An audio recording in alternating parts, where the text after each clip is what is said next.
Everyone having a right to a safe and stable home benefits us all. I come with no other agenda than desperately trying to help people who are in need. It was meant to be a cheerful royal day, a rare, relaxed escape from protocol. But by the end of it, a royal line had been crossed.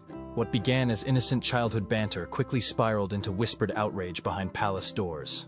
Prince Louis, the cheeky, lively youngest of the Wales trio, left the gardens in tears. And this time, Prince William didn't just frown, he acted.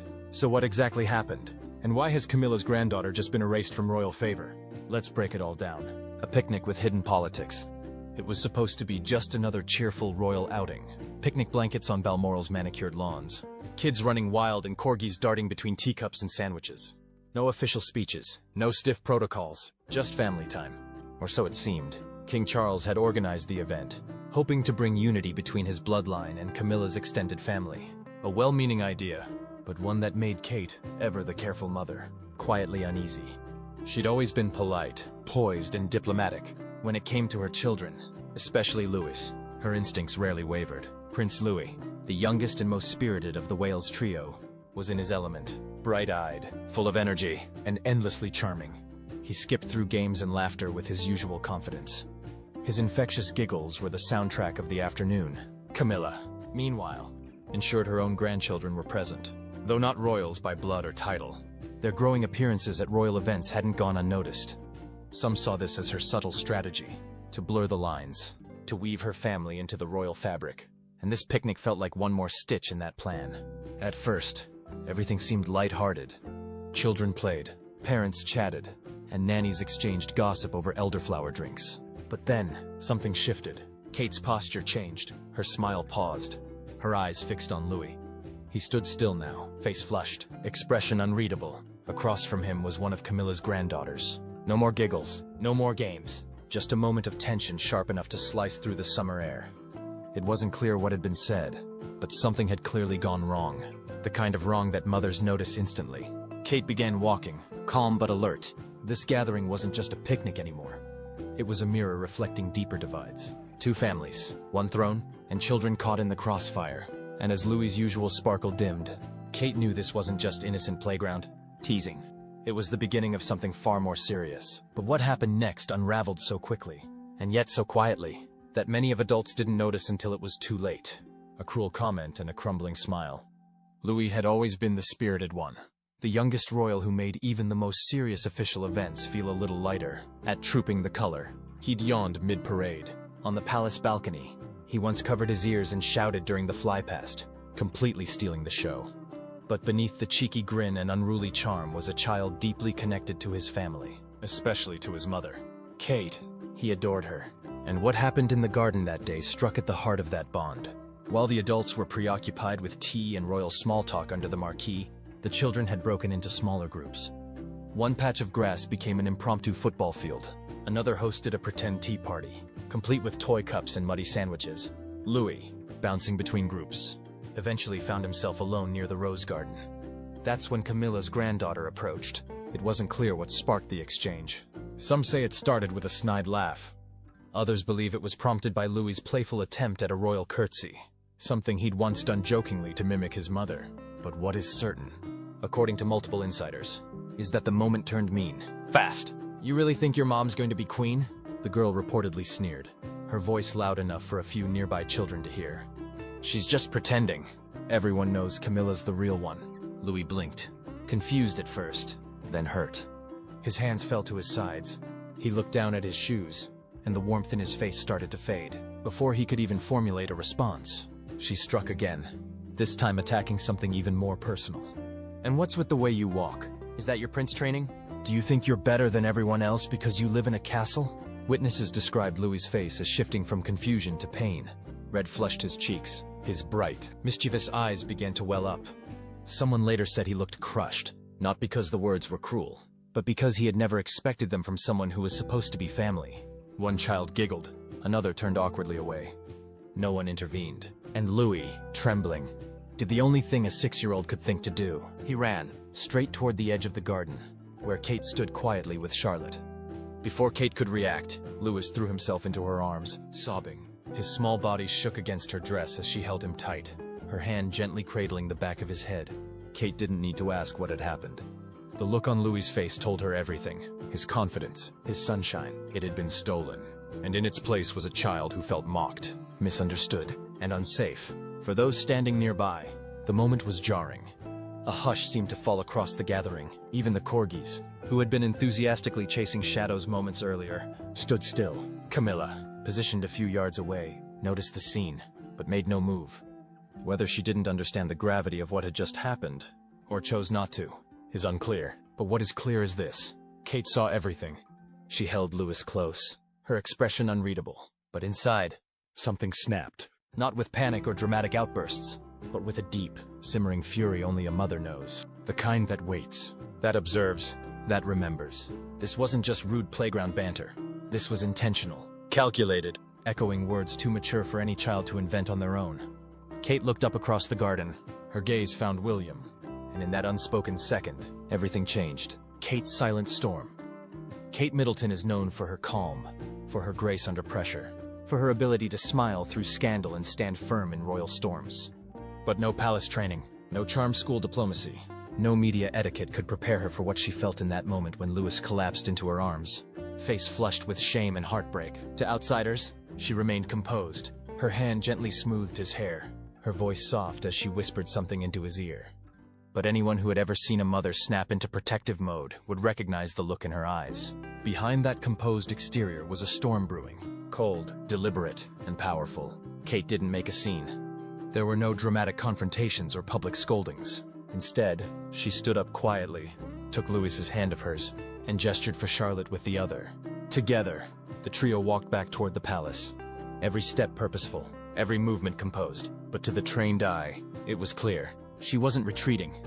She was repositioning, calculating. Camilla watched them go, but didn't move. Perhaps she didn't know what had just happened. Or perhaps she assumed, wrongly, that it would blow over like a gust of royal gossip. After all, children squabble all the time, right? Not this time. Once inside, Kate led Louis to a private sitting room away from the flurry of royal aides and event coordinators.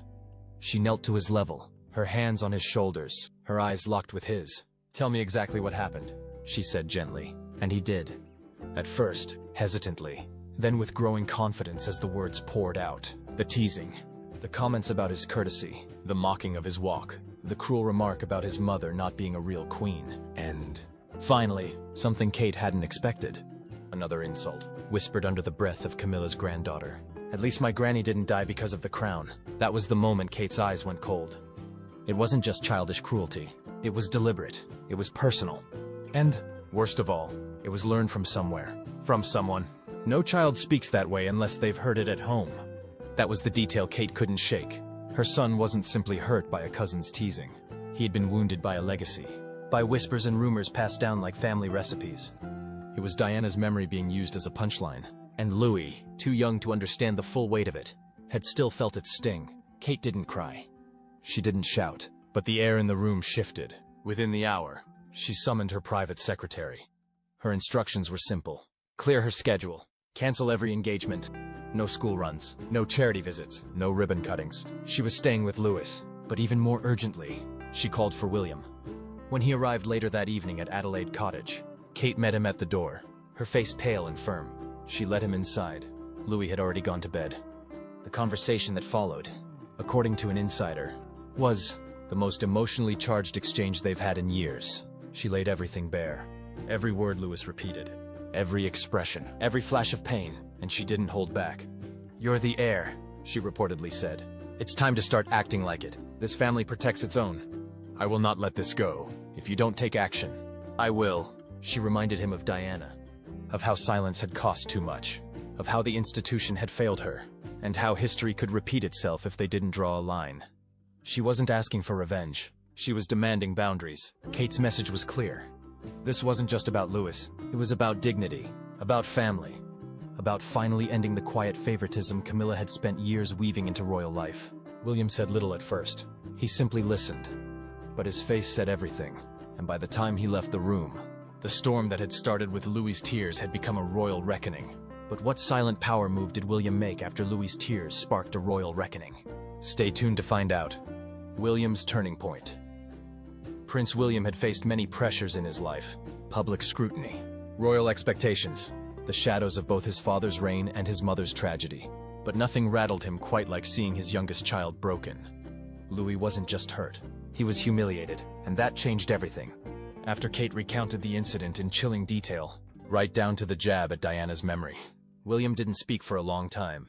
He sat with his hands clasped, staring at the floor. Kate had said it all. There was nothing left to explain.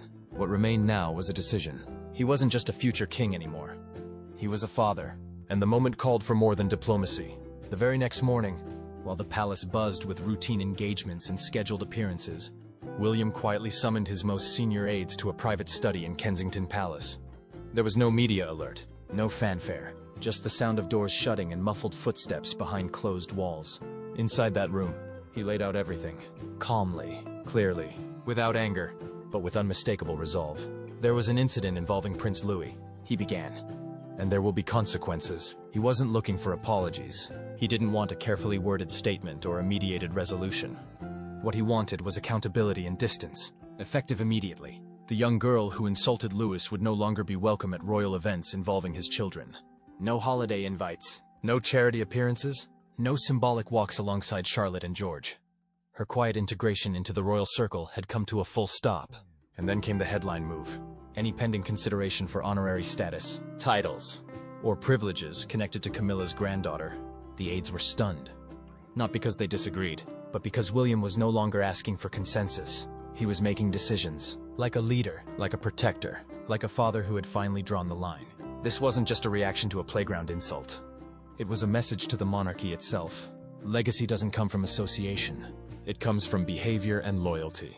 It wasn't a request, it was a notification. For the first time in years, William wasn't deferring to the crown.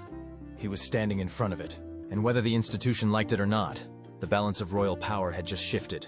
But what shocking message did William send that shifted the balance of royal power forever? Stay glued to your screen. The stripping of a royal future. The next 24 hours sent ripples through the palace corridors like a silent earthquake. There were no press conferences, no official statements, but those in the know felt the tremor and understood the gravity. By midday, William's decision had been quietly communicated across key royal departments. Camilla's granddaughter, once gently positioned for honorary appearances and subtle title discussions, was now erased from any future plans involving the monarchy's next generation. No pageantry roles, no invites to trooping the color, no mention in ceremonial rosters. She had been, in royal terms, cut out. For years, Camilla had been slowly weaving her family into the royal spotlight. Her grandchildren, while not royal by blood, had walked in coronation processions, appeared in high-profile photos, and attended intimate palace events. It wasn't official, but it was strategic, a quiet campaign to solidify their proximity to the throne. But William saw through it. And now, after one cruel moment directed at Louis, he wasn't just pulling back the curtain, he was shutting the door. The young girl who made Louis cry would no longer be allowed near him or his siblings. Not on birthdays, not on holidays, not even in staged photo ops. This wasn't a punishment, this was a boundary, a signal that royal favor isn't granted by association, but by integrity. And perhaps most striking of all, William hadn't asked for the king's permission. That's what stunned even the most senior palace aides. For decades, royal hierarchy dictated that Charles would approve or deny major family matters. But this time, William had acted first and informed later, because to William, this wasn't about royal tradition, it was about a child. He wasn't interested in half-hearted apologies or neatly worded excuses. As one aide later put it, William didn't want an apology. He wanted space. He wanted peace for his children.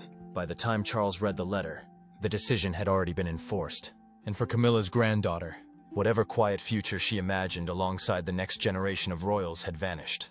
Without ceremony, without compromise, and without a single word spoken to the press. Camilla's meltdown and Charles's silence, the letter arrived at Clarence's house mid-morning, delivered by a senior royal courier with an unusually somber expression. Camilla, seated in her private drawing room with a half-drunk cup of tea, accepted it without ceremony. But as she read William's words, her hands began to tremble. Her granddaughter, barred. Her family's slow, deliberate integration into royal life, undone. The honorary status she had quietly lobbied for. Gone. At first, she didn't believe it. This has to be a mistake, she snapped at an aide. Charles would never allow this. But it wasn't a mistake. It was deliberate. And it came with no request for permission, only notification. William hadn't consulted. He had acted. Fury overtook confusion. Camilla stormed through the halls of Clarence House, demanding explanations, questioning staff, and railing against what she called a personal vendetta. Her voice echoed down the corridors, an unusual breach of her carefully composed demeanor. Her next move was swift. She marched straight to the study, letter in hand, demanding that Charles intervene. "He's your son," she reportedly shouted. "But this is over the line. This is punishment, not protocol." But Charles, weary and visibly strained, offered no support. His response was quiet and final. "I will not overrule him," he said. It wasn't said with malice or indifference. It was said with the weight of understanding. William had taken a stand not just as a father, but as the future of the crown. Charles, now caught between his wife and his heir, chose silence over confrontation. To Camilla, it felt like betrayal. After years of standing beside Charles through scandal and scrutiny, she was now isolated. Her family pushed back into the shadows she fought so hard to escape. And worse still, she suspected Kate was behind it all. In her eyes, this wasn't just William protecting his son. It was Kate drawing lines in the sand. Camilla thought she had already walked across. That night, Camilla canceled her appearance at a charity gala, citing fatigue. But inside palace walls, the whispers had already begun. The queen consort's influence was fading. And the new era, it had just announced itself. With no crown, no speech, just a father defending his son. But what was the public and media's reaction after William's bold move inside palace walls went public? Stay glued to your screen. The public chooses sides. The royal family may move in silence, but the public does not. Within hours of William's quiet decision reaching palace walls, the story began to leak. At first, it trickled through royal insiders and anonymous sources. But soon, it flooded headlines and dominated social media. Prince Louis bullied. William bans Camilla's granddaughter from royal life. Royal rift. Prince William takes bold step to protect his son. Queen consort's family snubbed after garden incident. The tabloids couldn't get enough. But unlike other royal dramas, this one struck a different chord. It wasn't about power struggles, scandals, or protocol breaches. It was about a child, and the public knew where they stood. Hashtags exploded across platforms. Hashtag protect Louis. Hashtag not your queen. Hashtag William was right. Support came from every direction. Parenting bloggers praised William for putting his son's well-being above royal optics. Teachers spoke about how bullying at a young age leaves lasting scars. Mental health advocates applauded Kate for taking a firm, composed stance without seeking media sympathy. One viral tweet summed it up best. Prince Louis may be the youngest, but today, he taught the monarchy what strength looks like. Good for William and Kate. As the outpouring grew, so did the comparisons. Diana's legacy resurfaced. Many remembered how she, too, had shielded her boys from the rigidity of palace life. Now, it seemed, her son was carrying that same protective fire. This time, not with public defiance, but private decisiveness. Artists began sharing illustrations of Louis, standing tall, a small golden crown resting gently on his head. Others posted side-by-sides of Diana with William as a child, next to images of Kate with Louis in her arms. The visual message was clear. The monarchy's next chapter was being written, and this time, it came with boundaries. And then, the backlash toward Camilla began. Public sentiment, which had slowly warmed to her over the years, turned cold. Memes flooded in, painting her as tone-deaf, disconnected, and even opportunistic. Polls showed a sharp drop in her popularity, while support for William and Kate soared. The queen consort's silence, or refusal to take responsibility, was seen not as restraint, but arrogance. Even within royal circles, staffers reportedly shifted their loyalty. Some aides quietly requested transfers to Kensington. Media outlets that once tiptoed around Camilla's narrative now openly questioned her family's place in royal affairs. But the most telling moment came on a quiet Sunday, as William, Kate, George, Charlotte, and Louis stepped out of their car for a church service. The crowd lining the path burst into spontaneous applause. It wasn't loud or theatrical. It was soft, knowing, and respectful. A gesture of support, of alignment. Louis looked up, a bit unsure. Kate leaned down and whispered something only he could hear. But the message that hung in the air was unmistakable. The monarchy isn't just surviving change, it's choosing it. Camilla's quiet retreat from the spotlight. In the days that followed, Camilla retreated from the public eye. Officially, it was explained as health-related fatigue. But insiders whispered a different truth. She was wounded, not in body, but in pride. Once confident in her growing influence within the firm, She now found herself on the outside looking in. Public sympathy had vanished. Longtime staff distanced themselves. Media allies grew silent. Appearances were cancelled. Invitations quietly rescinded. Her decades-long strategy to weave her family into royal legacy had unraveled in a single afternoon. And while she kept smiling at the cameras when necessary, those close to her say she never truly forgave William. Or Kate. But inside palace walls, one thing was certain. Camilla had been outmaneuvered, not with scandal, but with principle. The Queen Consort had lost the court of public opinion. So, what do you think? Did Prince William go too far? Or was this the bold move the monarchy needed to protect its future? We'd love to hear your thoughts in the comments. Don't forget to like, share, and subscribe for more untold royal revelations.